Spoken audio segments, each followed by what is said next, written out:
warmly welcome to Made Easy Topper Talk। आज topper stock में हमारे साथ जुड़े हैं यूपीपीएससी एई के टॉपर जिनका नाम है नवदीप कुमार श्रीवास्तव। इनका रैंक 4 आया है यूपीपीएससी एई एग्जाम में।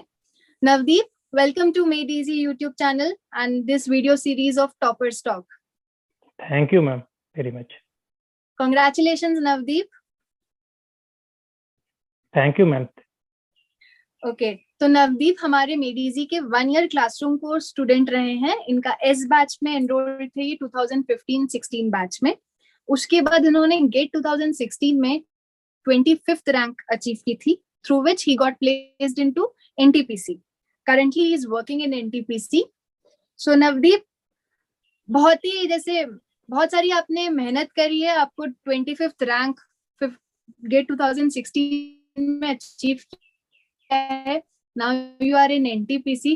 तो आप थोड़ा सा बताइए हमारे एस्पिरेंट्स को जो ये वीडियो देख रहे हैं कि जॉब के साथ कैसे पढ़ाई करनी चाहिए, कैसे टाइम को मैनेज करना चाहिए। ओके, मेरा जो मेरी स्ट्रेटजी रही है फिलहाल के लिए, मेरा कोई डेली का टारगेट नहीं रहता था।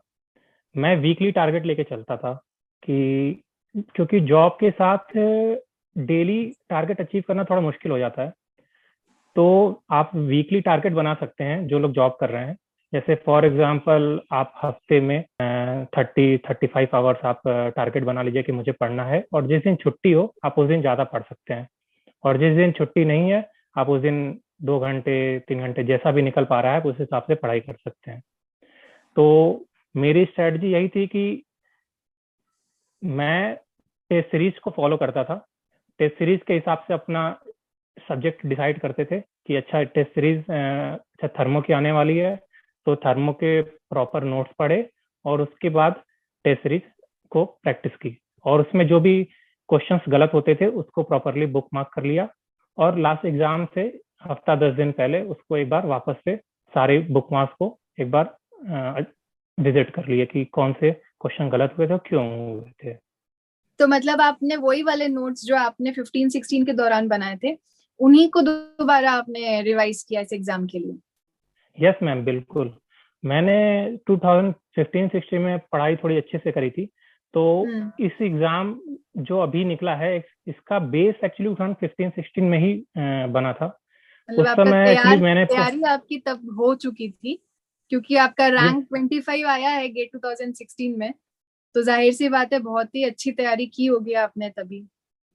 जी मैम, उस समय प्रॉपर नोट्स बनाए थे, और साथ में प्रीवियस क्वेश्चन हमने लगाए थे, जो कि इंजीनियरिंग सर्विस के भी लगाए थे, गेट के भी लगाए थे, और साथ में कन्वेंशनल क्वेश्चन जो होते हैं जैसे सिविल सर्विसेज के और फॉरेस्ट सर्विस के।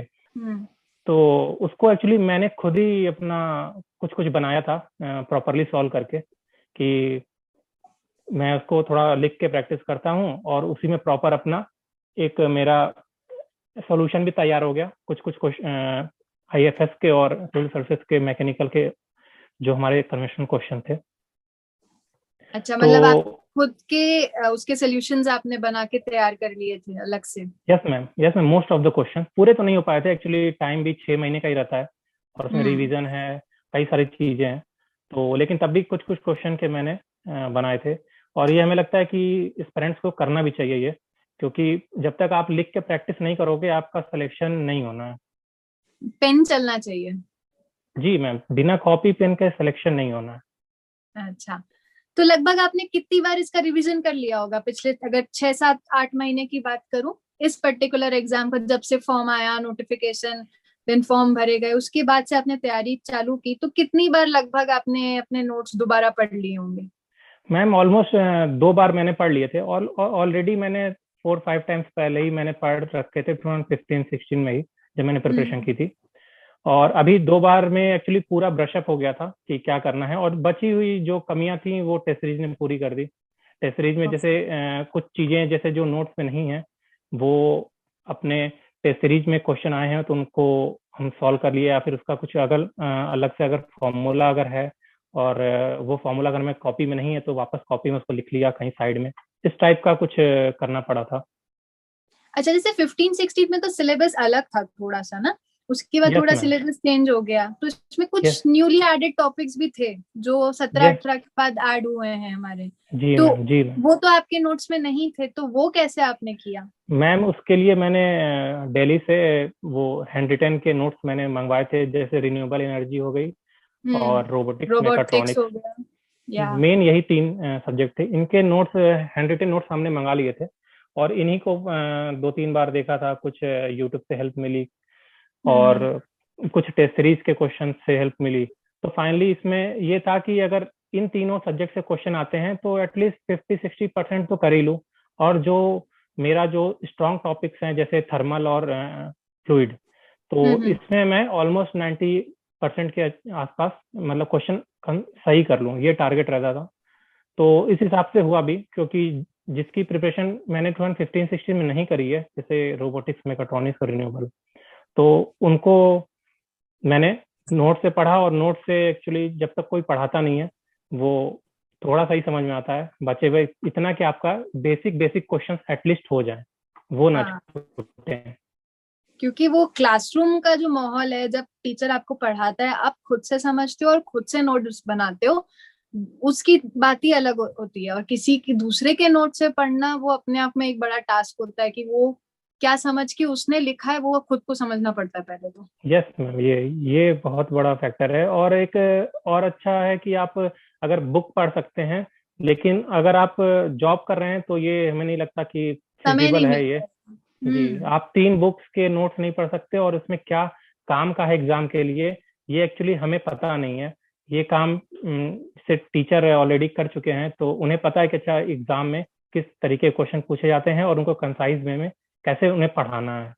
करेक्ट। और इसलिए बुक्स पढ़ना मेरे लिए तो पॉसिबल नहीं था, और मैंने कभी पढ़ा भी नहीं है बुक्स। 2015-16 में भी मैंने नोट्स और वर्क बुक है और अपना प्रीवियस क्वेश्चन, सिर्फ इन्हीं के क्वेश्चन मैंने लगाए हैं सिर्फ।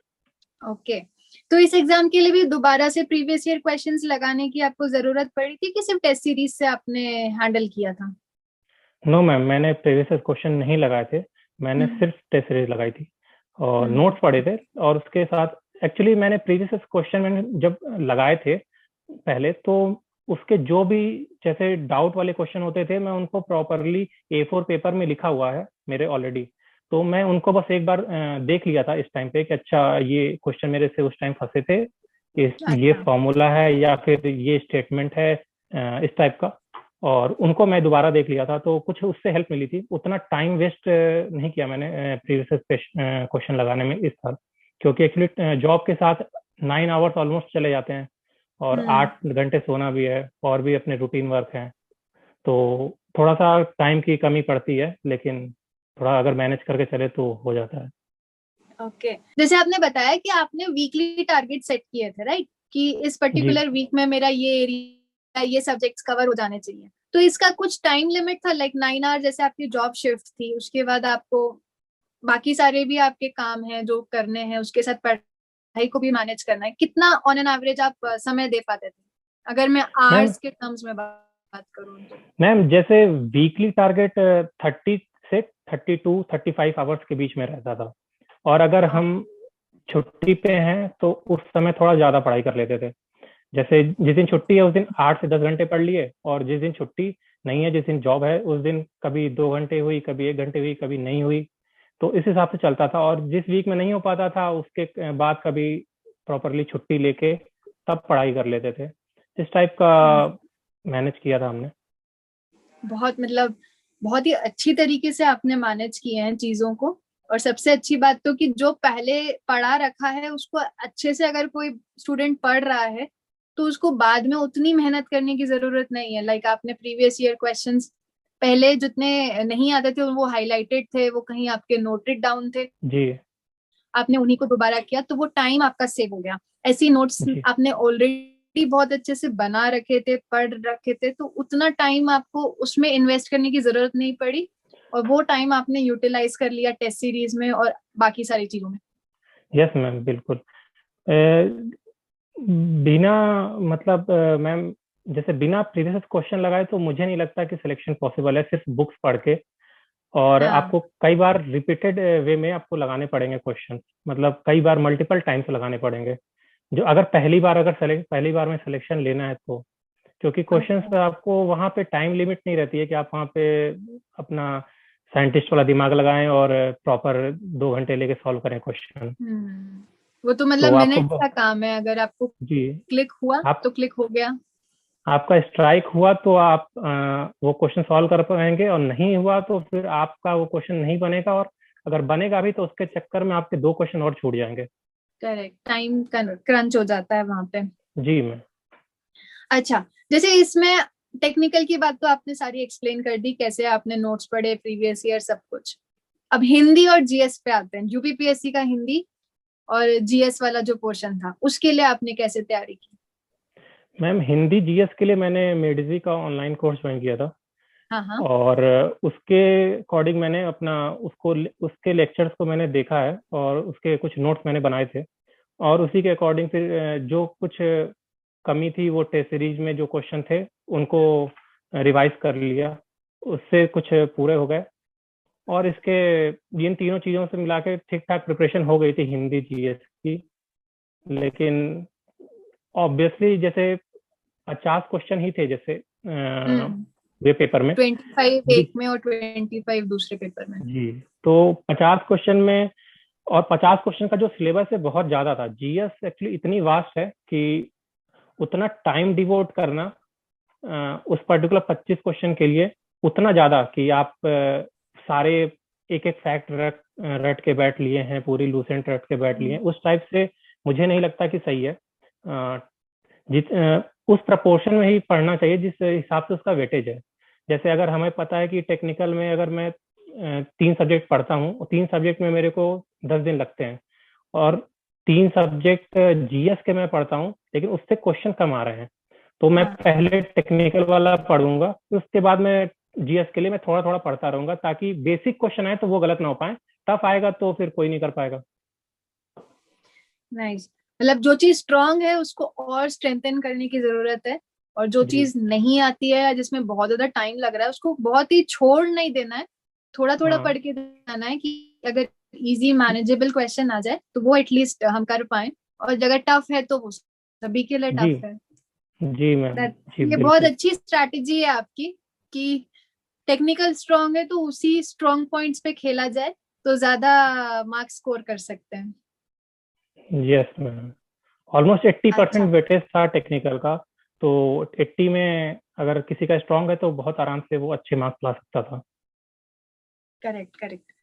अच्छा, जैसे आपसे अगर मैं पूछूं कि आपने 15-16 में तैयारी करी, गेट 16 में आपका अच्छा रैंक आ गया, अभी आपने तैयारी करी, इसमें आपकी अच्छी रैंक आ गई, तो ये आपका एक मूल मंत्र क्या है कि फर्स्ट अटेम्प्ट में ही आपको हर चीज की सक्सेस मिल रही है, आपके सारे एग्जाम्स क्लियर हो रहे हैं, और ऐसे कई स्टूडेंट्स हैं, कई एस्पिरेंट्स हैं जिनको थोड़ा वक्त लगता है सक्सेस पाने के लिए, तो उनको क्या करना चाहिए? आपने ऐसा क्या किया कि you were able to achieve success in a very quick manner?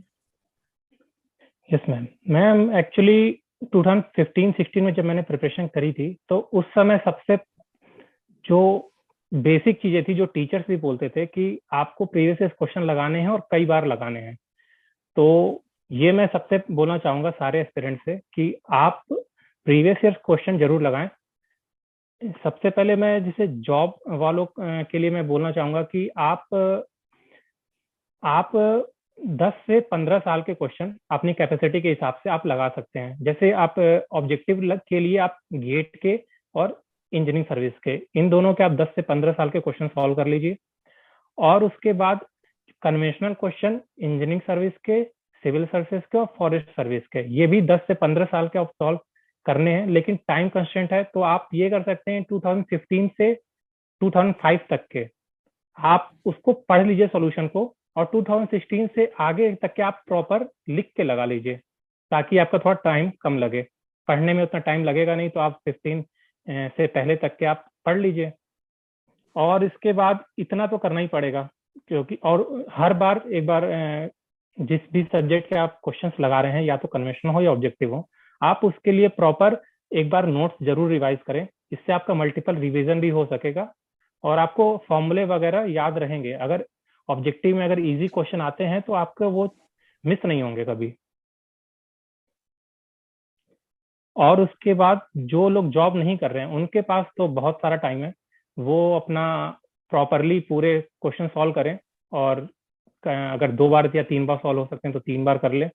और एक बार तो पढ़ाई करनी पड़ेगी अच्छे से, तभी होगा। एक बार अच्छे से कर लिए 6 महीने 8 महीने, तो आज नहीं होगा तो कल हो ही जाएगा सिलेक्शन। ओके, मतलब पेन चलना बहुत जरूरी है। आपको लिख लिख के प्रैक्टिस करनी पड़ेगी। Previous year questions, conventional questions, GATE, ESE, IFS सारे आपको करने चाहिए, सॉल्व करने चाहिए, सो दैट प्रैक्टिस बहुत अच्छी बनी रहे आपके। इसके साथ साथ, बिल्कुल मैम। हाँ, और इसके साथ साथ गेट आपकी टेस्ट सीरीज हो गया, तो यस टेस्ट मैम। सीरीज भी बहुत इंपॉर्टेंट रोल निभाता है आपका। वो प्रैक्टिस के दौरान वो अगर प्रैक्टिस कर रहे हो तो कहाँ कंसेप्ट लैक हो रहा है, कहाँ मिस आउट हो रहा है, वो आपको तुरंत तुरंत पता चलता जाता है, and you can improve it.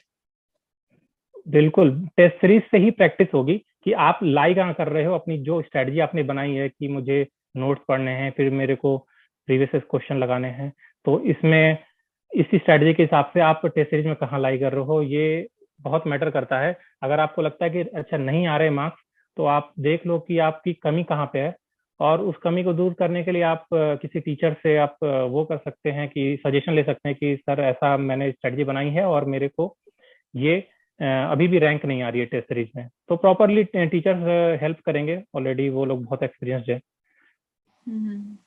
Okay, तो मतलब आपसे बात करके बहुत सारा मोटिवेशन मिलेगा हमारे एस्पिरेंट्स को कि कैसे तैयारी करनी है। एक बार अच्छे से तैयारी कर लो, 6 to 7 months 8 months आपको पढ़ना पढ़ना होता है। अच्छे से पढ़ाई करें, प्रीवियस ईयर क्वेश्चंस पे बहुत ज्यादा फोकस करें, प्लस टेस्ट सीरीज पे फोकस करें। इतना अगर बिल्कुल आपने मैम। कर दिया एग्जाम के लिए, तो आपकी तैयारी काफी हद तक अच्छी हो जाएगी एंड सक्सेस मिल जाएगी।